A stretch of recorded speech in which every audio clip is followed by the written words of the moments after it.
আজকের ক্লাসে আমরা শিখব কিভাবে আমরা ইংরেজিতে খুবই সহজে আমাদের মতামত দিতে পারি বা ওপিনিয়ন দিতে পারি। সো আমরা যে কোনো বিষয় নিয়ে বা যে কোনো টপিক নিয়ে যখন আমাদের নিজেদের মতামত দিতে চাই বা ওপিনিয়ন দিতে চাই, একদম প্রথমে আমাদের কি লাগে জানতে?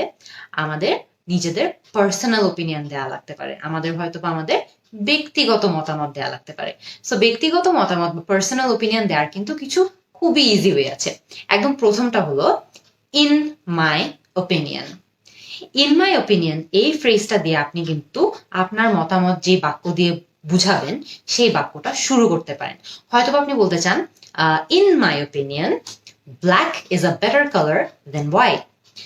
খেয়াল করে দেখবেন এটা কিন্তু শুধুমাত্র আপনার ওপিনিয়ন, যে আপনার হয়তোবা কালো রংটা সাদা রঙের থেকে বেটার লাগে বা ভালো লাগে। সো আপনি আপনার ওপিনিয়নটা দিচ্ছেন, আপনি সেই ক্ষেত্রে in my opinion black is a better colour than white এটা বলতে পারেন। তাছাড়া কিন্তু আরো অনেকগুলো ফ্রেজেস আছে যে ফ্রেজ দিয়ে আপনি চাইলে আপনার নিজের মতামতটা দিতে পারেন। এরকম আরেকটা ফ্রেজ হলো I feel that. I feel that dash. I feel that this bag is better than that one. যে আমার মনে হয় এই ব্যাগটা অন্য ব্যাগটার থেকে বেটার। সো খেয়াল করে দেখবেন আই ফিল দ্যাট অথবা ইন মাই ওপিনিয়ন এগুলো দিয়ে কিন্তু ইজিলি আমরা যে কোনো কিছু নিয়ে যখন আমাদের মতামত দিচ্ছি বা ব্যক্তিগত মতামত দিচ্ছি, আমরা কিন্তু খুবই ইজিলি এই বাক্যগুলো দিয়ে শুরু করতে পারি। এরপর অনেক সময় কিন্তু আমরা কোনো কিছু নিয়ে আমাদের ওপিনিয়ন বা মতামত দিয়ে দেওয়ার পরে সেগুলো আরো অনেকগুলো কারণ দিয়ে আমাদেরকে আরেকটু স্ট্রং করতে হয় বা আরো কারণ দেখাতে হয় যে কেন এটা আমাদের ওপিনিয়ন। সো সেই ক্ষেত্রে আপনি কিভাবে কোন বাক্যটা ব্যবহার করে আপনার কারণগুলো বলতে পারেন? প্রথম এরকম একটা বাক্য হলো I am telling you all this because dash. এর মানে কি? যে আমি তোমাকে এগুলো বলছি কারণ কিছু একটা।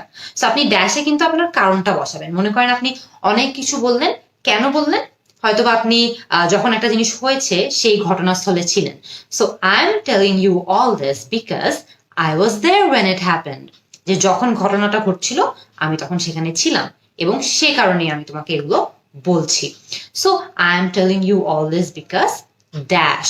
এরকম আরেকটা বাক্য আছে যেটা দিয়ে কিন্তু আমরা আমাদের কারণগুলো দিতে পারি বা ব্যাখ্যাগুলো দিতে পারি। বাক্যটা কি? I base my arguments on dash. মানে আমি আমার যুক্তিটা কিসের উপর ভিত্তি করে বলছি সেটা আমি তোমাকে এখন বলবো। সো আপনি ড্যাশে কিন্তু আপনার সেই লজিকটা বলতে পারবেন বা আপনার সেই কারণটা বলতে পারবেন। হয়তোবা আমি কিছু একটা বলছি কারণ আমি সেটা নিজের চোখে দেখেছি। কিভাবে বলতে পারি? I base my arguments on the fact that I saw it with my own আইস। যে আমি নিজের চোখে দেখেছি এবং এই কারণে এর উপর ভিত্তি করে আমি তোমাকে এত কিছু কথা বলেছি বা এতগুলো কথা বলেছি। সো খেয়াল করে দেখবেন I am telling you all this because dash, এখানেও আপনি কিন্তু আপনার কারণগুলো বসাবেন, বা I base my arguments on dash, এখানেও কিন্তু আপনি আপনার কারণগুলো বসাবেন। এবার মনে করেন যে কেউ একজন কিছু একটা বললো এবং আপনি তাকে বলতে চান যে আপনি তার সঙ্গে পুরাপুরি একমত। কিভাবে বলতে পারেন? You took the words right out of my mouth. এর মানে কি? যে আরে তুই তো আমার মুখের কথাটা বলে ফেললি। সো কি বলতে পারি? You took the words right out of my mouth. এটা আমরা সাধারণত তখন বলি যখন আমরা কারোর সঙ্গে খুব বেশি একমত হই।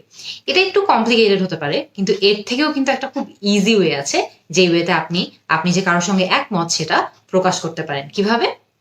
I strongly agree with you. এর মানে হলো যে আমি খুব দৃঢ়ভাবে আপনার সঙ্গে একমত, যে আমি খুব বেশি আপনার সঙ্গে এগ্রি করি। সো কেউ যদি কোনো একটা ওপিনিয়ন দেয় তখন কিন্তু আপনি তাদের সঙ্গে একমত হলে খুব সহজেই এটাও বলতে পারেন যে I strongly agree with you. এই যে যেভাবে আপনি এতক্ষণ বললেন যে আপনি একজনের সঙ্গে একমত, আপনি কিন্তু অনেক সময় কারোর সঙ্গে দ্বিমতও প্রকাশ করতে পারেন, বা কারোর সঙ্গে যদি আপনি এগ্রি না করেন, কারোর সঙ্গে যদি আপনার মতামত না মিলে, সেই ক্ষেত্রেও কিন্তু আপনি সেটা বলতে পারেন। কিভাবে বলতে পারেন? একদম easy. I am sorry but I am of a different opinion. যে দুঃখিত, কিন্তু আমার মতামত আপনার থেকে ভিন্ন, বা আমার মতামত আপনার সঙ্গে মিলছে না। কিভাবে বলতে পারি? I am sorry but I am of a different opinion. কিন্তু খেয়াল করে দেখেন, আপনি যদি এত কমপ্লিকেটেড, আপনার যদি এটা একটু কঠিন মনে হয়, তাহলে কিন্তু আপনি একটু সহজেও বলতে পারবেন যে আপনি কারোর সঙ্গে একমত নয়। কিভাবে? I don't agree with you about dash. এখানে ড্যাশে আপনি কি নিয়ে তার সঙ্গে একমত নয় সেটার কথা বলবেন। আপনি হয়তোবা বলতে পারেন I don't agree with you about this matter, মানে এই বিষয় নিয়ে আমি আপনার সঙ্গে একমত নয়। সো আপনি যেটা নিয়ে একমত নয় জাস্ট সেটাই কিন্তু ড্যাশে বসিয়ে দিলে হবে, বাকি সবকিছু সেম থাকছে। সো আপনি যদি কারোর সঙ্গে এগ্রি না করেন বা কারোর সঙ্গে আপনার মতামত না মিলে, তাহলে কিন্তু সহজেই এই দুটো বাক্য ইউজ করতে পারবেন। এরপর অনেক সময় এমন হয় না যে কেউ এমন কোনো একটা ওপিনিয়ন দিল যেটা আপনার বিশ্বাস হচ্ছে না বা যেটা নিয়ে আপনার একটু সন্দেহ কাজ করছে। তো আপনি সেই সন্দেহটা কিভাবে প্রকাশ করতে পারেন, সেটাও কিন্তু খুব সহজে একটা দুটো বাক্যের মধ্যে করা যায়। কিভাবে? আই এম নট কনভিন্সড, মানে আমি এই ব্যাপারটা নিয়ে আসলে পুরোপুরি নিশ্চিত হতে পারছি না। সো কিছু একটা শুনে যদি আপনি কনভিন্সড না হন বা নিশ্চিত হতে না পারেন, তাহলে কিন্তু সহজেই এই বাক্যটা ইউজ করতে পারেন যে আই এম নট কনভিন্সড। এছাড়া কিন্তু আরো একটা বাক্য আছে যে এই বাক্যটা ইউজ করে আপনি আপনার সন্দেহটা বা আপনার ডাউটটা প্রকাশ করতে পারেন। বাক্যটা কি? খুবই সহজ, 3টা শব্দের একটা বাক্য। I doubt it. I doubt ইট মানে হলো যে আমার এটা নিয়ে সন্দেহ আছে, আমি এটা আসলে বিশ্বাস করতে পারছি না। I doubt it. So next time আপনার যদি কোনো কিছু নিয়ে সন্দেহ কাজ করে বা ডাউট কাজ করে, আপনি কিন্তু সহজে আই ডাউট ইট এটাও বলতে পারবেন। একদম লাস্টে সাধারণত আমরা কি করি? লাস্টে সাধারণত আমরা আমাদের পুরো বিষয়টা বা পুরো আর্গুমেন্টটা একটু সংক্ষেপে বলার চেষ্টা করি, তাই না? সো আমরা সংক্ষেপে কিভাবে বলতে পারি? খুব ইজি একটা দুটো ওয়ার্ড দিয়ে বা বাক্য দিয়ে কিন্তু আমরা সেই এই ফাইনালিটিটা দেখাতে পারি বা আমরা যে একদম শেষে চলে এসেছি সেটা বোঝাতে পারি। কিভাবে? Finally dash. Finally I want to say that কিছু একটা। সো মনে করেন যে আপনি অনেকক্ষণ কিছু একটা নিয়ে আপনার মতামত দিলেন, আপনার ওপিনিয়ন দিলেন এবং শেষে এসে হয়তো বা পুরো জিনিসটাকে আরেকবার সামারাইজ করতে যাচ্ছেন বা পুরো জিনিসটাকে সংক্ষেপে আরেকবার বলতে চাচ্ছেন। কিভাবে বলতে পারেন? Finally I want to say কিছু একটা। সো ওই যেটা বলতে চাচ্ছেন সেটা সেখানে বসিয়ে দিবেন। তাছাড়া কিন্তু আরেকটা খুব ইজি ওয়ে আছে যেটা দিয়ে আপনি আপনার পুরো আর্গুমেন্টটা বা আপনার কথাবার্তাটা সাম আপ করতে পারেন। কিভাবে? বা সংক্ষেপে বলতে পারেন। কিভাবে? Summing up dash.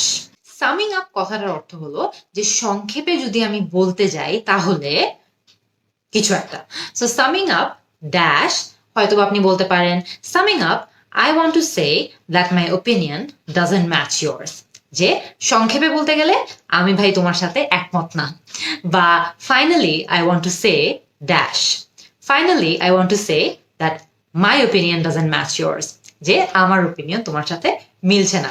সো খেয়াল করে দেখবেন যে ফাইনালি, সামিং আপ এগুলো আমরা সাধারণত শেষের দিকে ইউজ করি, যে অনেকক্ষণ আমাদের হয়তো বা কিছু একটা নিয়ে ডিসকাশন হয়েছে, কথাবার্তা হয়েছে, কিন্তু আমরা এখন শেষ পর্যায়ে এসে গেছি, আমরা এখন সবকিছু একটু সাম আপ করতে চাই বা সংক্ষেপে বলতে চাই, তখন কিন্তু ইজিলি আমরা ফাইনালি ইউজ করতে পারি বা সামিং আপ ইউজ করতে পারি। এরকম আরো অনেকগুলো আছে যে টু সাম আপ বা ইন কনক্লুশন, এরকম অনেকগুলো কিন্তু শব্দ আছে যেগুলো দিয়ে আপনি আপনার সেই আপনি যে শেষের দিকে এসে গেছেন সেটা বোঝাতে পারবেন বা কিছু যদি সংক্ষেপে বলতে চান সেটা বোঝাতে পারবেন। তো এই কিন্তু আমাদের এই খুব সহজ একটা ক্লাসের মাধ্যমে আমরা আজকে শিখে ফেললাম যে কিভাবে আমরা সহজে যে কোনো কিছু নিয়ে ইংরেজিতে আমাদের মতামত দিতে পারি। সো আমি এখন আপনাদের কাছে একটা চ্যালেঞ্জ দিচ্ছি, football is better then cricket. এই বাক্যটা নিয়ে আপনাদের মতামত বা এই জিনিসটা আমি যে বললাম যে ফুটবল ক্রিকেটের থেকে বেটার, এটা নিয়ে আপনাদের মতামত কি এটা আমাকে আপনারা কমেন্ট সেকশনে জানান। কিন্তু আপনাদের কিন্তু আমি এতক্ষণ যেই বাক্যগুলো আপনাদেরকে শিখিয়েছি সেগুলো ইউজ করতে হবে। আমি কিন্তু আপনাদের অ্যান্সারের অপেক্ষায় থাকবো। See you in the next class.